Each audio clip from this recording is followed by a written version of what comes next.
Today we are looking at one of the 5 Istari, Radagast the Brown. Many of you will know him from the Peter Jackson Hobbit trilogy, where he featured rather heavily, but come across more as a bit of a useless, forgetful stoner than a powerful member of the Order of Wizards. In today's video, I want to shine some light on how the character is supposed to come across, and also cover what he was doing during the War of the Ring. Let's get into it. Build me an army worthy of Mordor.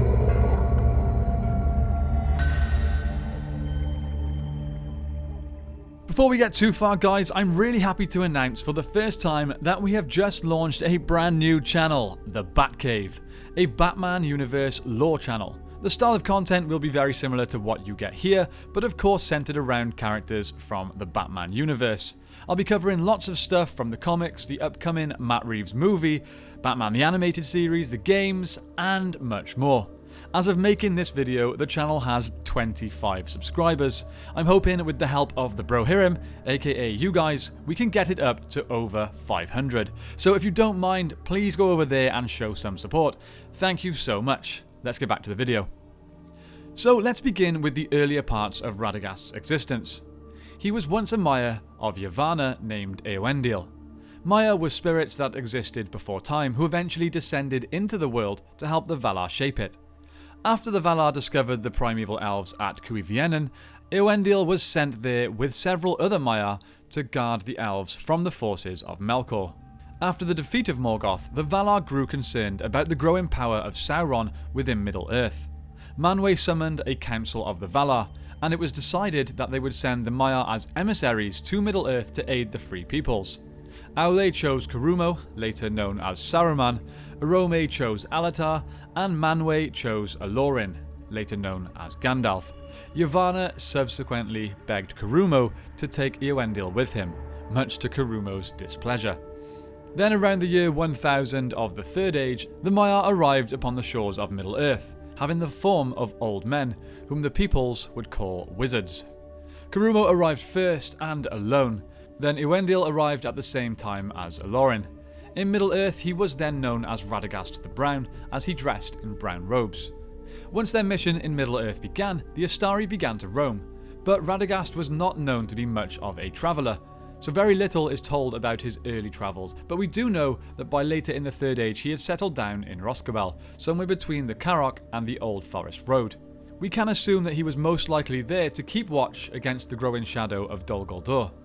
In the year 2851 of the Third Age, the White Council met once more, and after that, Saruman began to search the Gladden Fields for the One Ring. Radagast decided to aid his search with birds and beasts who acted as spies, hoping that Saruman's actions would help watch and hinder Sauron.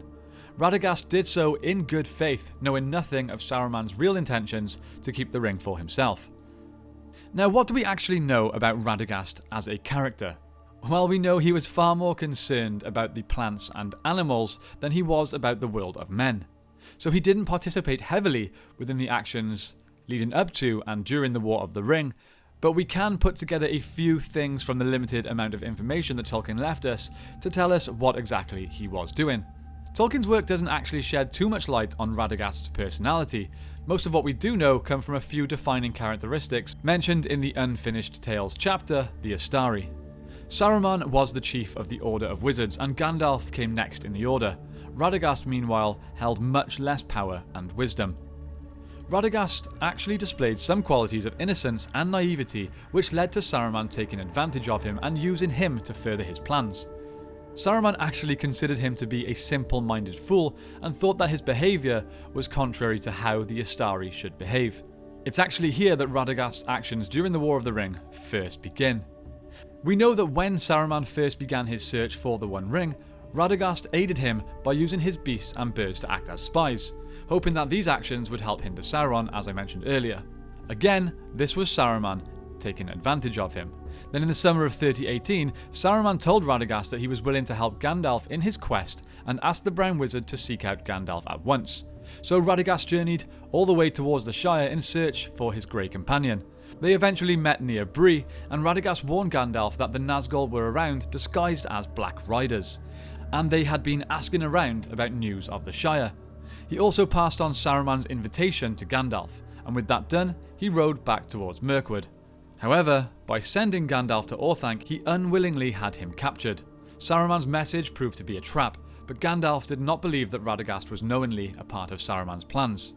Actually, it was thanks to Radagast that Gandalf eventually escaped Orthanc after he sent Gwaihir, the Lord of the Eagles, to rescue Gandalf from the top of the tower. Radagast's actions during the rest of the war are not really known. After the Council of Elrond, scouts were sent from Rivendell to many different locations, including Rhosgobel, but they found that Radagast was no longer there. His fate after the War of the Ring was also not recorded.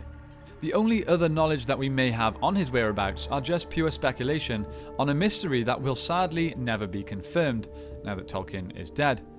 Does he make an appearance in the Two Towers? During a scene where Aragorn, Legolas and Gimli are stood on the edge of Fangorn Forest. Suddenly Gimli looked up, and there just on the edge of the firelight stood an old bent man, leaning on a staff, and wrapped in a great cloak. His wide-brimmed hat was pulled down over his eyes.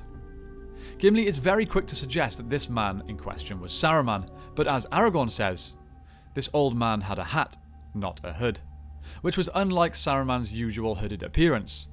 Then, in the following chapters, as the three hunters meet up with Gandalf the White, Gimli asks him, "Was it you, Gandalf, or Saruman that we saw last night?" "You certainly did not see me, therefore I must guess that you saw Saruman." So Gandalf rules out the chance of it being him that the trio saw, and Aragorn suggests that it could not have been Saruman, as Saruman does not wear a hat, so that leaves only one wizard, Radagast the Brown. What was he doing there? We can only speculate. Of course, there are rumours and some theories that this wizard could have been one of the two blue wizards, Alatar or Palando, but again, it's very unlikely that they were in this region during this time. What do you guys think he was doing? Let us know in the comments down below. It's a shame that we never got more information on this extremely intriguing character. But on the bright side, if we did, we wouldn't be able to have all of this fun speculating. Okay, time has come as always to thank our patrons. A big shout out goes to the members of the three highest tiers: Kevin, Abram, Matt, Nashith, Denver Steel, Gregory, John and Andrew. We can't thank you all enough for the support towards this channel and our short film. If you're interested in supporting yourself, you can do so via our Patreon page. There's a variety of tiers on there that you can choose from. Thank you all so much for watching. Don't forget to like and subscribe to the channel for more Middle-earth content, and please head over to the Batcave to show some support on our latest venture. I'm challenging you guys to help us hit that 500 strong by the end of this week. Show what the Brohirrim can do. Again guys, thank you for watching. I hope you have a great day. I hope you had a fantastic new year, and I will see you next time on The Broken Sword.